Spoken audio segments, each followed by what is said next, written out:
It's worth recognizing the hard work of the men and women of the department and the progress you're making on combating fentanyl and violent crime.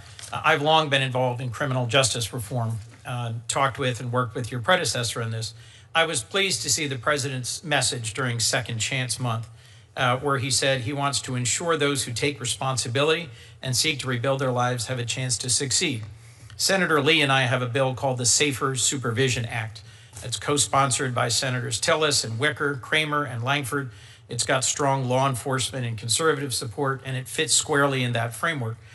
Currently, federal supervision is imposed in nearly every case, leading to badly overworked federal probation officers who then can't properly supervise those who actually most need it. There's more than 120,000 people on average per year being supervised, and this bill would help ensure courts are more thoughtful, more analytic when deciding when to impose supervision. Is this a piece of legislation you can support?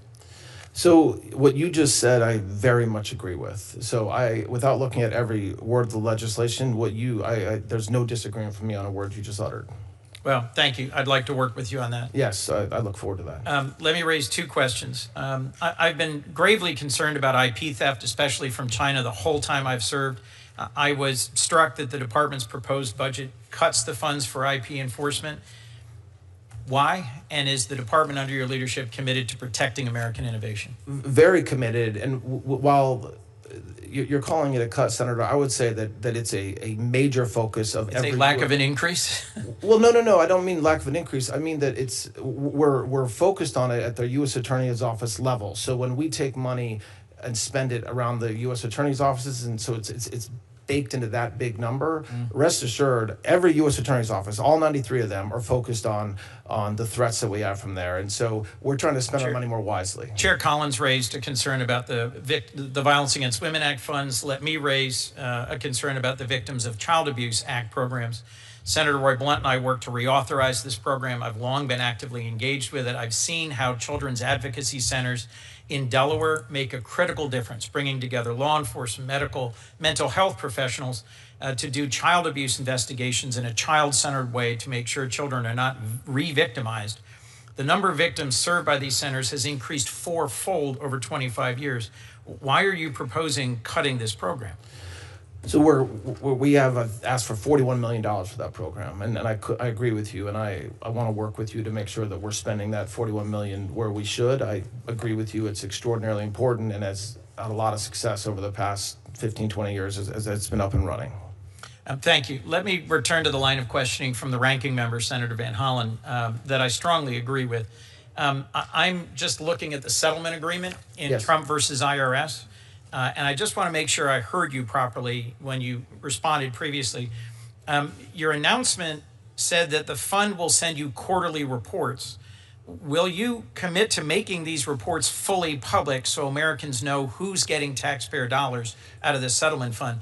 This says they'll be confidential. This is Section 4, Part E of the settlement agreement. The reason why I want to be careful in my answer is because there's obviously laws that exist around privacy that may prevent some of the information that the commission takes in from being fully public. Beyond that, there will be full transparency, and I commit to you that beyond the applicable laws that exist around privacy and privileges and whatnot. But as far as being transparent and having those quarterly reports released, yes. Thank you. You referenced a previous case. I think it was Keep Segal versus Vilsack under the previous administration. Did that case involve a president suing his own government and then settling that case before it could be reviewed or approved by a judge? So no, and neither does the commission. It did not. And so when you suggested that they're nearly identical, they're not identical. I think there's a critical difference here. President Trump is the first president to sue his own government and then direct his chosen acting attorney general to reach this kind of settlement. Will you commit that none of President Trump's family will receive a direct payout from this fund? Yes, but what you just said is not true. I mean, if I can correct that. Please. The president did not direct me to do anything. And secondly, when we said it was that the structure of the commission is similar to Keep Segal, that's true. It wasn't the case. The underlying case is not the same. The structure of the commission is the same as the Keep Segal commission. Has it ever happened that a sitting president sued his own government for $10 billion and then directed the settlement of the case and the establishment of a payout fund? Not that I'm aware, but there's a lot of things that President Trump's the first of. No president had been indicted 1, 2, 3, 4, 5, Correct. 6, 7, 8 times either. Correct. No And president's been indicted. And will you commit that none of this money will go to President Trump's campaign donors? I am not committing to anything beyond the settlement agreement itself. When you say campaign donors, that they are not excluded from seeking compensation. Last They're question. weaponized. During Police Week, I heard from a number of law enforcement friends who found it appalling that there was the possibility that folks like the Oath Keepers, the Proud Boys, who had assaulted Capitol police officers, could receive multi-million-dollar payouts from this fund. Will you commit that no one who has been convicted of assaulting a police officer will receive a payout from this fund? So I share the concerns that apparently members of law enforcement gave to you last week, although none of this was announced last week, so that's surprising. But They had I heard accept rumors that. there would be a settlement fund. Okay, but anybody can apply. The commission will set. The commissioners will set rules. I'm sure. That's not for me to set. That's for the commissioners. And whether an individual, an oath keeper, as you just mentioned, applies for compensation, is anybody in this country can apply. Well, we'll be watching this very closely as this goes forward. I don't think the settlement fund should be set up this way or for these purposes. I appreciate your answers today. Thank you, Mr. Thank Chairman. you. Thank you, Mr. Chairman. Mr. Attorney General, thank you for being here this morning and responding to our questions. I want to follow on a couple that have been asked with regards to the Department of Justice's state and local law enforcement programs. $1.2 billion in proposed cuts. We're looking at it very carefully because many of these grants and programs have significant impact on our state, small population, large area to deal with. What you just heard is the part of the hearing Coons came to build. He did not start with the settlement fund. He started somewhere else entirely, working through the Safer Supervision Act, IP enforcement funding, the Victims of Child Abuse Act. He let Blanche agree with him 3 separate times. He let the room settle into a rhythm of cooperation. Then he picked up the line of questioning Senator Van Hollen had already opened, and he turned to the settlement agreement in Trump versus IRS. Coons started with the paper itself. The announcement said the fund would send quarterly reports. Section 4, Part E of the settlement agreement says those reports are confidential. Coons asked Blanche directly whether he would commit to making the reports fully public. Blanche said he wanted to be careful because privacy law might prevent some information from being released, but that beyond those legal limits there would be full transparency. He committed to the quarterly reports being released. That answer holds up. It is the kind of qualified lawyerly yes that a deputy attorney general is supposed to give when a settlement agreement contains a confidentiality clause. Coons moved to the precedent. He referenced Keep Segal versus Vilsack, a case from the previous administration, and asked whether that case involved a president suing his own government and then settling before a judge could review it. Blanche said no, it did not, and pushed back on the comparison. Coons pressed further. He said President Trump is the first president to sue his own government and then direct his chosen acting attorney general to reach this kind of settlement. Blanche corrected him on one point. The president, he said, did not direct him to do anything. On the other point, the structure of the commission, he conceded it was the same as the Keep Segal Commission. The underlying case was different. The structure was not. Then came the 2 questions Blanche could not fully close. Coons asked whether any of President Trump's family would receive a direct payout from the fund. Blanche started to say yes, then caught himself, then said he was not committing to anything beyond the settlement agreement itself, and that campaign donors are not excluded from seeking compensation. Coons asked whether anyone convicted of assaulting a police officer, naming the Oath Keepers and the Proud Boys directly, would be barred from receiving a payout. Blanche said he shared the concern. He said the commission, not him, would set the rules. He said anybody in this country can apply. 2 things can be true at the same time.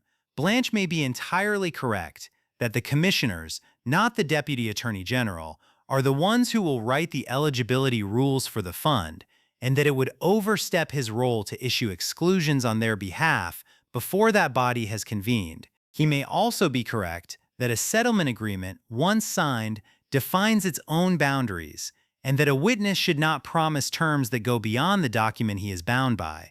Both of those are reasonable positions. What Coons was asking, however, was not about the commission's internal procedures. It was about exclusion. Whether the people who assaulted Capitol police officers on January 6th could walk away with a payout from a fund created by a sitting president who sued his own government. The fact that Blanche could not say no is the thing this hearing leaves on the record. The most overlooked part of this exchange is what Coons did with the comparison itself. He did not ask Blanche to defend the settlement in the abstract. He built it case by case. He established that the structure mirrored Keep Segal.